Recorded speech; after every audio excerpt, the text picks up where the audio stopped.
예, 두 번째 시간 시작합니다. 이제는 마태복음 22장 15절로 22절, 이제 오늘 말하고자 하는 말씀의 중심이죠. 세를 세상 임금에게도 내야 되지만 하늘의 임금에게도 세를 내야 된다. 이런 것이 중심이에요. 그런데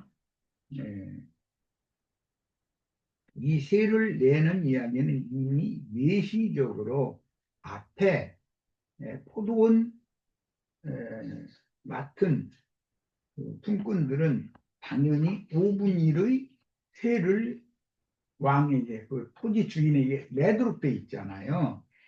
그 말씀과 연계되는 말인데, 토지세를 내는 것은, 이스라엘의 토지세를 내는 것은 전도를 해서 사람들을 얻어서 영혼들을 그리스도의 신부가 되도록 중매하는 것을 의미한다라는 것은 이미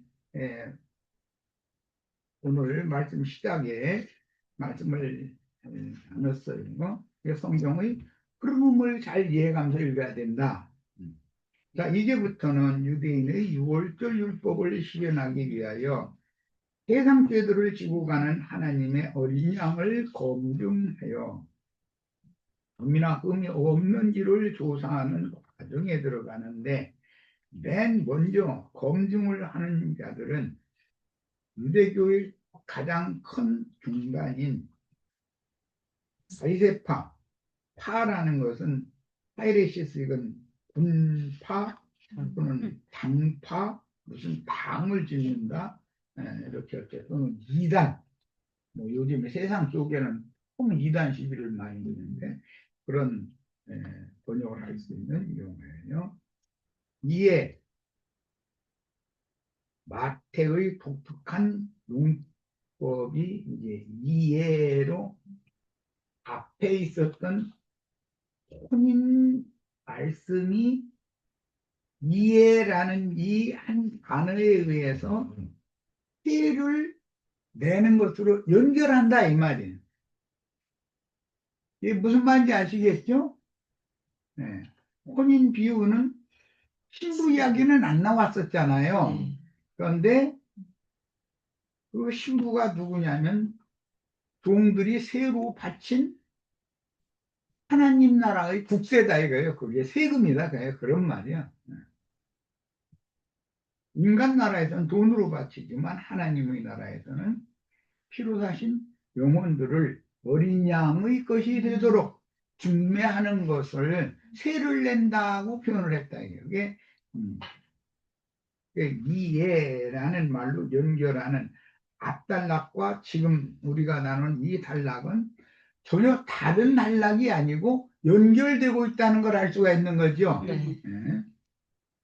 본문에서 바리새인들만 언급한 것은 마가복음 12장 13절에서 대제사장과 서기관들과 장로들을 가리키는 덕의, 즉 공회와 모순되는 것 같으나 서기관들과 장로들은 거의가 바리새파에서 산 종교인들이었고, 대사장 무리는 사두개파에 속한 사람들이라 사독 계열에 속한 사람들이 대부분이었는데, 실제 이스라엘의 그때 당시 왕은 헤롯이라는 사람이잖아요. 이스라엘을 독립국으로 세운 사람도 헤롯 1세라고 하는 헤롯 왕이었었어요. 자, 예수를 죽이기로 작정하고 올무를 넣는 검증에서 주도적인 역할을 한 유대 종파의 대표적인 당파, 즉 주님이 보실 때는 그들이 이단물인데 그들이 볼 때는 나사렛 이단은 예수죠. 서로가 이단으로 보는 거예요. 예수님이 이단으로 보는 자기네들끼리도 헤롯 당인이 바리새 파니 사두개 파니 교파 얘기가 있고 무슨 당 짓는 얘기가 있고 그럼 그것이 이단이다 이거예요. 말의 올무에 걸리게 하려고 질문을 한 건데 자기 지지자들을 헤롯 당원들에게 헤롯 당원들과 함께 예수께 보내어 말하되, 헤롯 당원들은 현실적인 정치에서 로마 황제의 그 지배 하에서 제한적인 왕권을 행사하는 것이죠. 실제로는. 그런데 사실은 로마 황제가 직접 세운 총독만큼도 권력이 없죠. 왕인데도. 대한민국 대통령도 뭐 친미주의자들이 극단적인 친미주의자들이 정권을 잡으면 미국 대통령을 대리하는 한국에 나와 있는 미국 대사에게 대통령이 전부 결재를 얻어가지고 어떤 일을 해야 되는 이런 거. 이것은 헤롯은 이스라엘의 왕이면서도 실제로는 로마 황제의 그 주권 아래에 있기 때문에 빌라도 총독의 허락이 없으면 국가 경영을 할 수 없는 게 마음대로 할 수 없는 거예요. 이런 이치는 큰 제국에 속한 지배국의 왕은 허수아비지 실제는 왕이 아니다. 이제 이런 걸 할 수가 있습니다. 자기 16절 자기 지도자들을 헤롯 당원들과 함께 예수께 보내어 선생님이여 우리가 아노니 당신은 참되시고 진리로 하나님의 도를 가르치시며 아무도 꺼리는 일이 없으시니 이는 하나님을 외모로 보지 아니하니 사람을 외모로. 참 말쟁이들이 말하는 거 보면 너무 그럴싸해요. 아무도 꺼리는 일이 없다라는 말은 로마의 황제라도 그 다음에 그 로마 황제의 대리권자인 빌라도 총독이라도 헤롯 왕이라도 누구도 당신은 꺼리지 않고 당신 할 진리의 말씀만 증거하는 사람 아니냐. 이제 너무 이렇게 이런 거 보고 세상에서는 우스갯소리로 비행기 태운다고 그러지. 이렇게 높이 올려놓는 거죠. 유대교의 종파들 중에서 바리새파에 속한 이단 종교인들은 헤롯 당과는 그들의 교리적인 문제로 전혀 함께 할 수 없는 사람들인데도 헤롯 당파에 속한 사람들과 함께 보낸 것은 예수님을 정치범으로 몰아서 올무에 빠지게 하려는 욕심 때문이다. 단순히 영적인 질문하는 것이 아니다 하는 말이죠. 어떤 뭔가 꿍꿍이 속을 가지고 이런 질문을 했다는 거죠. 그 당시 분위기는 예수를 왕으로 세우려는 군중의 움직임이 엿보였기 때문에 왕권 유지의 위협을 느끼며 촉각을 곤두세우고 있던 헤롯은 당연히 군중 속에 민정을 살피는 정보원들을 파견하였고 민의를 낱낱이 조사하여 보고하는 정권 체계를 유지하므로 이번 기회에 예수님의 의도를 살필 필요가 있었다. 세상 나라에서 예를 들어서 뭐 양양에서 어떤 국민 뭐 체육대회를 한다던가 군중 집회를 뭐 여기 강변에 남대천. 무슨 촌이에요? 남대천. 남대천? 거기 어떤 이제 가끔 축제도 하고 그러는데 그러는데 그러면 민심 동향을 수집해서 상부에 보고하는 경찰의 형사들이 반드시 몇 명이 이렇게 놀러 온 사람인 것처럼 하고 이렇게 사봉도 이러고 다니죠.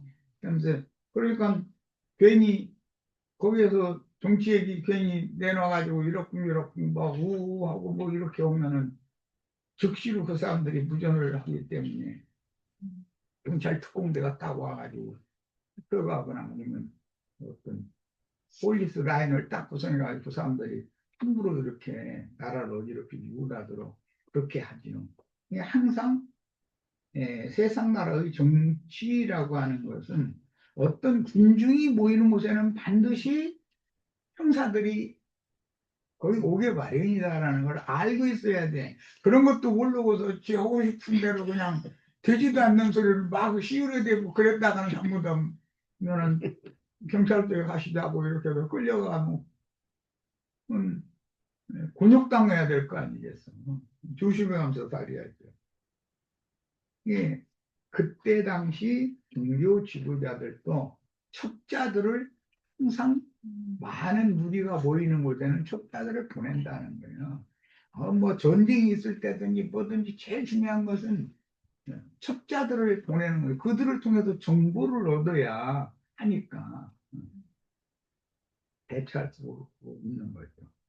자, 그러므로 종교적인 사람들과 합세하여 정치적인 정보원들이 함께 예수님께 나타나 이런저런 질문을 하는 이유는 바리새파 사람들과 헤롯당파 사람들 각자가 나름의 의도와 목적이 있었던 것인데 정치범으로 몰리면 바리새파 사람들은 자기들의 손에 피를 묻히지 않고도 예수를 처형해 버릴 수가 있었다.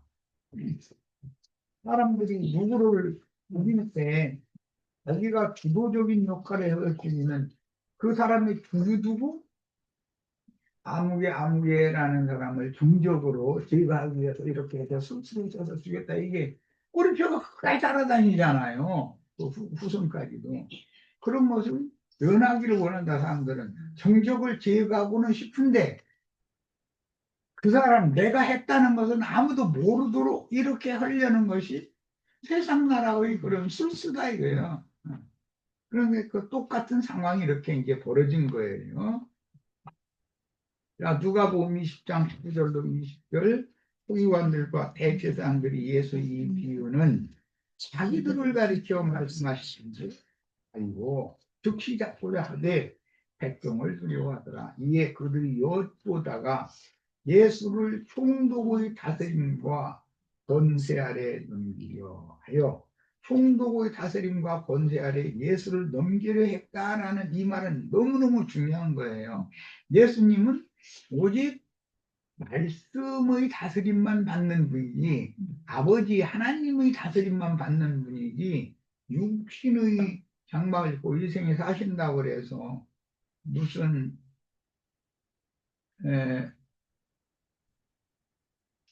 총독의 권세 아래 굴복하고 그럴 필요가 없는 분이잖아요. 그분은 모든 걸 초월한 자유로운 분인데 예. 그런데 그들은 정치범으로 몰고자 했다 그런 말이야.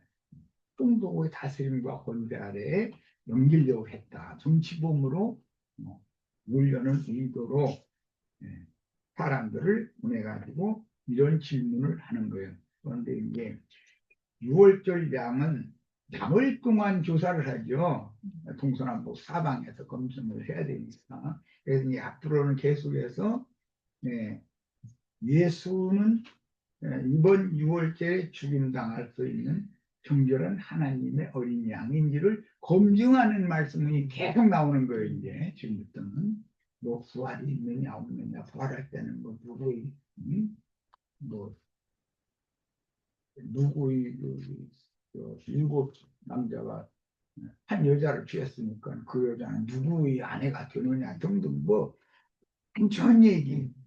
최후로는 네가 네 이름과 누구의 권위로 이 백성들을 이렇게 가르치냐 이런 이제 시험을 자꾸 하는데 그들이 최종적으로 다 이게 말쟁이들인데 그들이 입을 다 닫고 더 이상 할 말이 없었더라는 거예요. 예수님한테는 질문을 해봐야 자기네들이 망신당하니까 오히려. 그러면 그게 무슨 뜻이요? 아, 이번 6월절에 하나님의 6월절 양으로 죽임 당해서 세상 죄를 지고 갈 하나님의 어린 양으로서 자격이 있다는 인정을 받는, 하나님께 인정을 받는 그런 말씀이 이어지는 중이죠. 그 당시 유대교 체계는 바리새파의 공회의원 중에 힐렐 학파와 샴마이 학파가 주류를 이루었는데 그들 중에서도 성경 해석의 견해 차이로 서로 갈등하면서 평소에 좋게 보지 않던 헤롯 당을 동행시킨 것은 두 종파가 각각 노리는 목적이 달랐으나 예수를 시험해보고 죽이고자 하는 의도는 같았다. 누가는 왜 예수를 왕으로 세우면 헤롯 왕이라는 건 무너져야 되는 거 아니야. 왕으로 묻어야 되는 거 아니야. 그러니까 두려워했다는 거예요, 사실은. 바리새판 자신들이 영적인 교권을 가져야 되는데 예수님이 하나님의 아들이다 하면서 성경에서 그 백성들을 가르치고 모든 백성들은 예수님이 가르치는 선지자의 가르칩니다. 자신들 바리새인 사두개인들이 가르치는 그런 랍비들이 가르치는 예수님의 가르침을 절대 따라가지 못한다고 이 듣는 사람들은 백성들은 다 알고 있었다는 거예요. 다 들을 끼는 있는 거죠. 뭐 들어보면 아니까. 그래서 누가는 그들이 정탐들이라고 기도했는데 정탐은 자기 신분과 목적을 감추고 접근하여 이것저것을 물어보므로 예수님에게서 나오는 대답을 통해서 정보를 얻어 배치하여 죽이려고 자기들이 원하는 대답을 끌어내는 여러 가지의 질문 공세를 하므로 속세의 형사나 검찰 수사관과 같은 행동을 한 것이다. 그들은 겸자는 말투로 예수를 선생님이여 라는 호칭으로 말을 걸고 예수님을 추켜 세우는 말을 하는 것도 보면 하나도 기분 나쁘게 들을 필요가 없는 그런 언사를 사용하죠. 그러니까 이렇게 말을 그 금쟁반에 옥구슬이 부른다고 그러나 이렇게 말을 너무 유창하고도 거부할 수 없는 그런 말을 잘 하는 사람들이 많죠. 그런데 이 말쟁이들이 오늘날은 그 유튜버라 그래가지고 되지도 않는 어떤 그 주장들을 해가지고 많은 사람들한테 맨 마지막에 뭐냐면 좋아요와 구독을 꼭 좀 눌러달라고 꼭 그러지. 그 자기 그 유튜브 자료 올리는 것을 예를 들어 100만이 넘는다 그러면 거기에 대한 어떤 상품 선전을 잠깐 하고 거기에 대해서 그 리베이트 받는다 그러나 그것만 받아서 먹고 살려고 네 가만히 날마다 컴퓨터에 앉아서 그 짓만 하고 완전히 그게 그 직업이야. 그러니까 유튜브에 올라오는 동영상 이런 자료 이거 잘못 보고 날마다 어떤 거 세뇌당해가지고 자기가 보고 싶은 것만 보고 그러면 그가 그 사람의 영과 정신을 세뇌당하게 마련이라는 거예요. 예, 우리가 만든 기계를 통해서 오히려 사람이 지배받고 다스림당하는 그런 위험 소리가 얼마나 많은가 이런 걸 잘 생각을 하셔야 돼요. 잘 다룰 줄을 알아야죠. 돈이 인간 생활이 얼마나 필요해요. 꼭 있어야 되고. 그런데 돈이 나를 지배하고 다스리면 나는 돈의 노예가 되는 거 아니에요. 내가 돈을 지배하고 다스릴 수 있어야죠. 주셨으면 감사함으로 받아서 그걸 유용하게 활용하고 그러면 좋은 일에 이렇게 활용해서 손을 펴서 활용하고 이렇게 할 줄을 알면은 돈이 나를 좌지우지할 수 없잖아요. 그런데 내가 돈에게 굴복해가지고 그냥 뭔가를 생각을 사람의 돈이 사람의 생각을 막 요동치게 만들고 그럴 수도 있는 거잖아요. 이런 것처럼 우리 형제 자매님들 구원이라고 하는 것은 매사에서 자유로워야 된다. 뭔가에 붙잡히지 말아야 된다. 못하면 그것에게 종로로서 하게 되기 때문에. 자, 아무도 꺼리는 일이 없다고 그랬고 17절 이제 페이지로 갑니다. 그러면 당신 생각에는 어떠한지 우리에게 이르소서. 자기사의 10개로는 이 얘기를 하고자 하는 거죠. 자기사에게 세금을 바치는 것이 가니까 불가하니까 실제는 이 말을 하고자 하는데 그렇게 미사여구를 사용해서 막 축해 세워주고 막 별 이렇게 하는 거예요. 말쟁이들이 하는 짓이죠. 이게 인간 나라에서도 누가 이상하게 내 비율을 잘 맞춰주는 것 같아.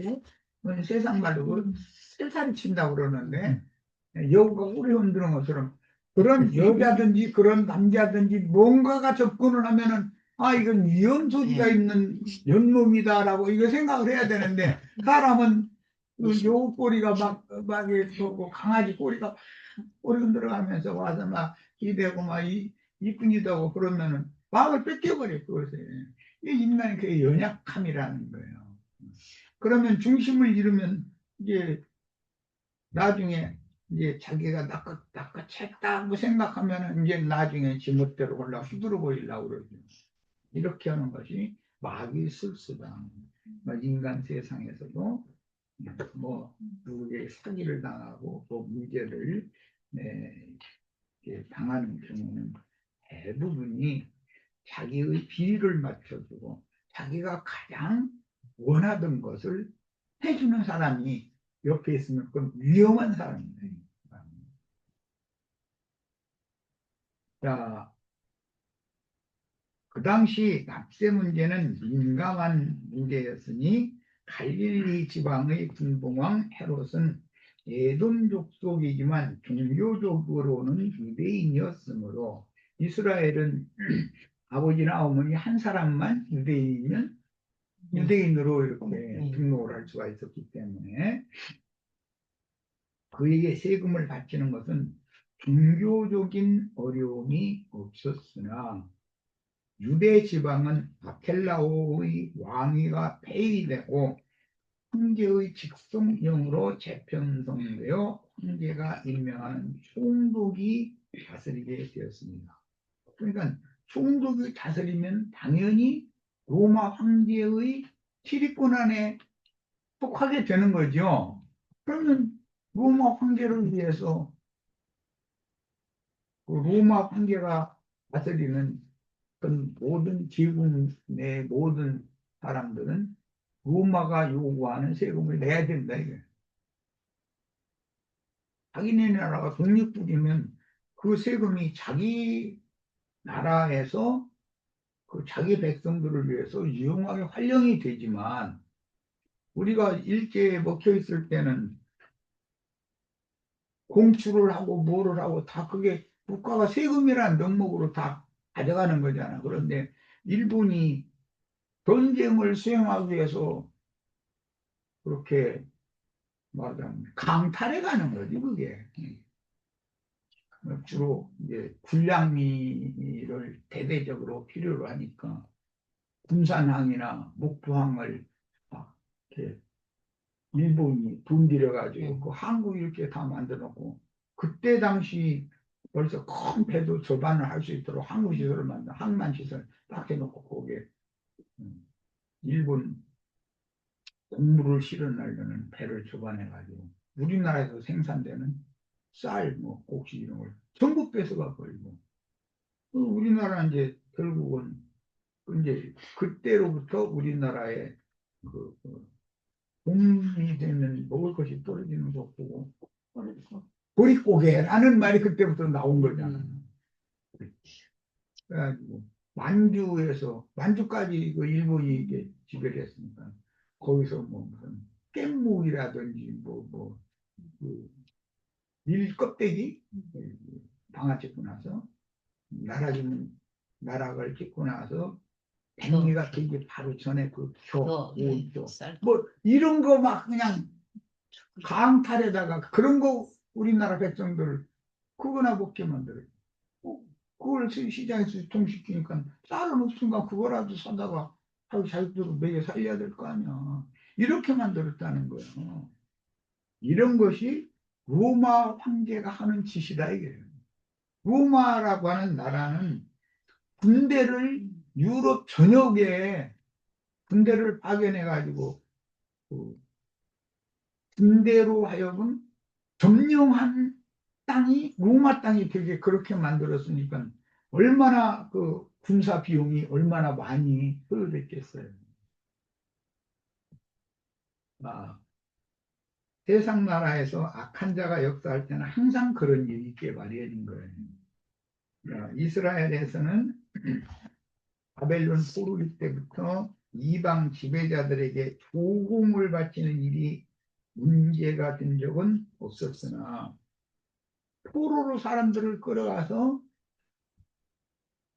영적으로 종교적으로 그 이방신에게 굴복하게는 만들었지만 여호와신을 버리고 바벨론 신 또는 아시리아의 신을 섬기게 하는 그런 일은 했지만 이스라엘에서 어떤 산물을 강탈에다가 그냥 쓰고 그런 일은 없었다. 세금을 걷는데 공평하게 걷었다는 거예요. 바벨론이나 아시리아나가 점령을 했을 때는.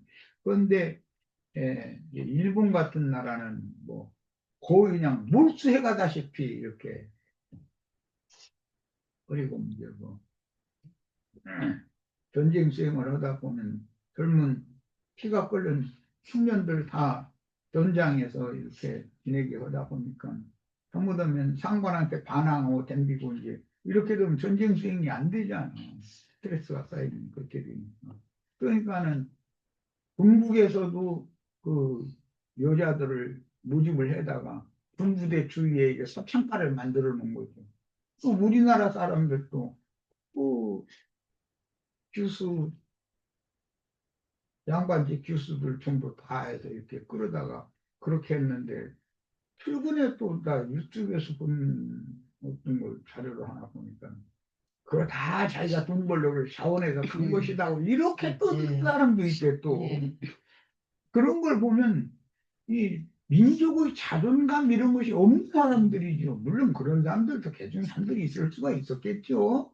그러나 대부분은 전혀 공출이라는 걸 간결했다 이거예요. 그때 당시 이장 뭐 이런 연장 이런 사람들을 통해서 예를 들어서 뭐 누구나 가난한데 딸이 관이나 딸이 있어. 그러면 딸 백가만이 이렇게 딸 되놔라 이런 식으로 해가지고 애비한테 그거 그돈그딸 백가만이 주고서 이게 강탈해 간 거거든. 근데 이제 그렇게 끌려가면서 울어가면서도 이걸 위해서 우리 어머니 아버지 굶어 죽지 않고 살아남았으면 좋겠다 이래가면서 한 건데 가보니까 웬 걸 자기가 생각하는 거고 너무나 다른 그런 용도로 일본 정부가 그런 짓을 했다는 거잖아. 뭐 딴 얘기까지 나왔는데 이처럼 세상 나라라는 것은 의와 거룩이라든지 선이라든지 이런 것을 찾아볼 수가 없는 거다. 짐승 나라니까. 그건. 이런 말씀의 흐름에 대해서 잘 이해를 하시기 바랍니다. 오늘은 주로 이제 제가 중점을 둬서 말씀을 나누는 것은 세를 내는 문제가 이미 앞에 나왔어요. 포도를 세를 내는 문제. 그 다음에 갑작스럽게 실제로 이제 그러면은 혼인잔치 얘기가 없이 바로 가이사에게 세를 내느냐, 뭐 하나님께 세를 내느냐라는 말로는 아 이건 세 이야기다 하고 쉽게 알아듣는데 중간에 혼인 비유가 나왔기 때문에 혼인 비유에서 가장 중요한 점은 뭐냐, 요점은 신부에 대한 이야기는 빠졌다 이게. 그 신부가 뭐냐, 세다 그런 말이에요. 자, 이렇게 중점을 맞춰서 말씀을 같이 나눴습니다. 자, 오늘 집회는 모두 이제 마치도록 합니다.